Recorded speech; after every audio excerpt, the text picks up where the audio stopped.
কখনো কি এমন কাউকে ভালোবেসেছেন যার জন্য রাতের অন্ধকারে সিজদায় পড়ে কেঁদেছেন, যার নামটা আপনার দোয়ায় চলে এসেছে অজান্তেই, আর এক সময় বুঝেছেন সব ভালোবাসা পাওয়ার জন্য না, কিছু ভালোবাসা শুধু আল্লাহর কাছে রেখে দেওয়ার জন্য আসে। রাত যখন গভীর হয়, পৃথিবী যখন ঘুমিয়ে পড়ে, তখন কিছু মানুষের জন্য নতুন করে জেগে ওঠার সময় হয়, নিজের আত্মার সাথে কথা বলার সময় হয়। আমারও হয়েছিল এমন, অনেক রাত গেছে যখন আমার সকল অভিযোগ, সকল আকুতি আসমানে পাঠিয়ে দিয়েছি। একটা বিশেষ নাম ধরে রেখেছি, তাহাজ্জুদের সাক্ষী রেখে যার জন্য কেঁদেছিলাম। তাহাজ্জুদ, রাতের শেষ ভাগে পড়া এমন এক নামাজ যখন সৃষ্টিকর্তা আর সৃষ্টির মাঝে কোনো পর্দা থাকে না। এই সময় করা দোয়া নাকি কখনো ফেরত যায় না। আমার দোয়াগুলোও হয়তো কোথাও জমা হয়ে আছে। সেদিনের সেই কান্না ভেজা আরতিগুলো সবই তো ছিল একজনকে ঘিরে। আপনি কি কখনো কাউকে এতটা ভালোবেসেছেন যে নিজের অজান্তেই আপনার প্রতিটি প্রার্থনায় তার নাম চলে আসে? আমার জন্য সেই মানুষটা ছিলে তুমি। আমাদের গল্পটা খুব সাধারণ ছিল, কিন্তু অনুভূতিগুলো ছিল অসাধারণ। তোমার সাথে কাটানো প্রতিটি মুহূর্ত ছিল আমার জীবনের সবচেয়ে দামি সম্পদ। তোমার হাসি দেখলে আমার দিন ভালো হয়ে যেত, আর তোমার চোখের দিকে তাকালে মনে হতো আমার আর কিছুই চাওয়ার নেই। আমরা ঘন্টার পর ঘন্টা কথা বলতাম, কখনো স্বপ্ন নিয়ে, কখনো বা ছেলে মানুষই সব গল্প নিয়ে। তোমার কাছে আমি আমার সবটুকু উজাড় করে দিয়েছিলাম। আমার সব ভয়, সব দুর্বলতা, সব স্বপ্ন, সব কিছুর সাক্ষী ছিলে তুমি। কিন্তু সব গল্পের শেষটা সুন্দর হয় না। আমাদের গল্পেও মেঘ জমতে শুরু করলো। ছোট ছোট ভুল, সামান্য দূরত্ব আর অনেকটা অভিমান, সব মিলিয়ে আমাদের পথটা আলাদা হয়ে গেল।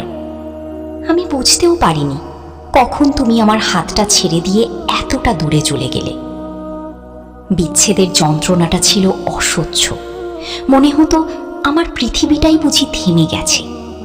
দিনের বেলা সবার সামনে হাসি মুখে থাকলেও রাতগুলো ছিল আমার জন্য বিভীষিকার মতো। বুকের ভেতরটা খালি লাগত। প্রতিটি নিঃশ্বাসে তোমার স্মৃতি আমাকে কষ্ট দিত। সেই রাতের প্রার্থনা। আর এমনই এক রাতে যখন কষ্টটা সহ্যের বাইরে চলে গিয়েছিল, আমি উঠে দাঁড়ালাম। অজু করে যখন জায়নামাজে দাঁড়ালাম, তখন চারপাশটা অসম্ভব শান্ত ছিল। আমার ভেতরের অস্থিরতা ছাড়া আর কোনো শব্দ ছিল না। আবহ সঙ্গীত কিছুটা উচ্চগ্রামে উঠবে, আরো করুণ শোনাবে। Voice over. আমি নামাজে দাঁড়ালাম, কিন্তু আমার মন ছিল না। প্রতিটা সিজদায় আমি শুধু কাঁদছিলাম। আমার মুখ দিয়ে কোনো শব্দ বের হচ্ছিল না, কিন্তু আমার আত্মা চিৎকার করে কাঁদছিল। আমি সৃষ্টিকর্তার কাছে অভিযোগ করছিলাম, কেন আমার সাথেই কেন এমন হলো? তারপর সিজদায় গিয়ে আমি তোমার নাম নিলাম, বললাম, হে আমার রব, আমি তাকে খুব ভালোবাসি। তুমি তো অন্তরের খবর রাখো। আমি জানি না আমাদের মাঝে দূরত্ব কেন এলো, কিন্তু আমি তার ভালো চাই। তুমি তাকে ভালো রেখো। সে যেখানেই থাকুক, যার সাথেই থাকুক, তাকে তুমি সুখী রেখো। তার কোনো কষ্ট যেন না হয়। আর আর যদি পারো, আমার মন থেকে এই অসহ্য যন্ত্রণাটা একটু কমিয়ে দিও।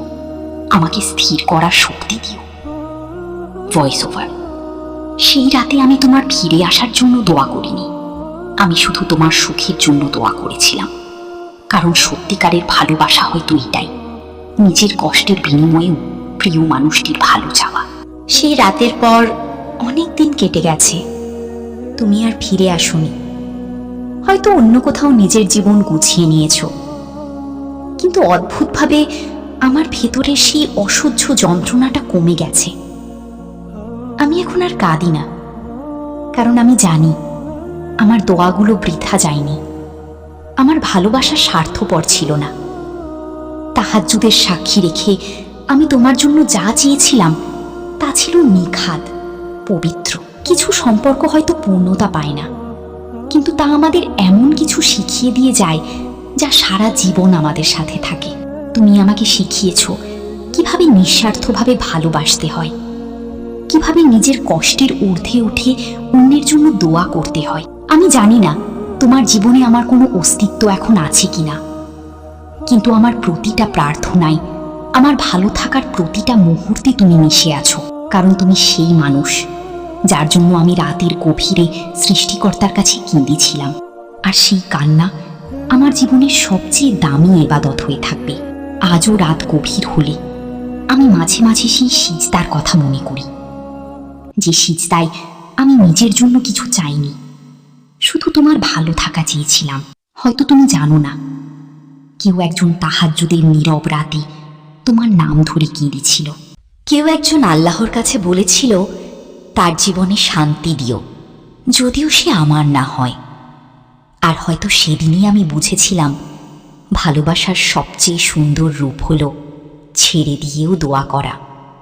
যদি আপনার জীবনেও এমন কেউ থেকে থাকে যার জন্য আপনি কখনো তাহাজ্জুদে কেঁদেছেন, তাহলে কমেন্টে লিখুন, আল্লাহ তাকে ভালো রাখুন। আর ভিডিওটি শেয়ার করুন এমন একজনের সাথে যে আজও নীরবে কাউকে ভালোবেসে যাচ্ছে।